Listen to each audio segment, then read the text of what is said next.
రాజు ఒక సాధారణ ఉద్యోగి, రమ్య అతని భార్య, గృహిణి. చిన్న చిన్న కలహాలు, కాని మనసులో మాత్రం ప్రేమ ఒలుకుతూనే ఉంటుంది. ప్రతి ఉదయం టీ తాగుతూ వాళ్ళ మధుర సంభాషణ మొదలవుతుంది. రమ్య, రోజు అల్లం టీ కావాలి అంటావు కదా, ఈ రోజు స్పెషల్గా తయారు చేశా.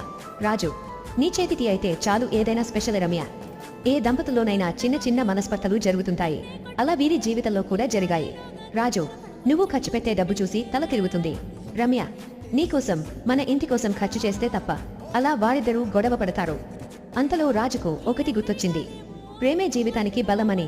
రాజు, నన్ను క్షమించు రమ్య, నిన్ను తప్పుగా అర్థం చేసుకున్నందుకు. నువ్వే నా జీవితం రమ్య. రమ్య, మీరు లేని నా జీవితం శూన్యమంది. అలా వారిద్దరూ కలిసిపోతారు. చివరికి ప్రేమ అనేది గొప్ప పదాల్లో కాదు, చిన్న చిన్న అర్థాల్లో ఉంటుంది. రాజు, రమ్యల ప్రపంచంలోని భార్యాభర్తలు ఉండగలిగితే వారి జీవితాంతం సంతోషంగా జీవిస్తారు. ఒకరినొకరు అర్థం చేసుకోవడమే నిజమైన ప్రేమ.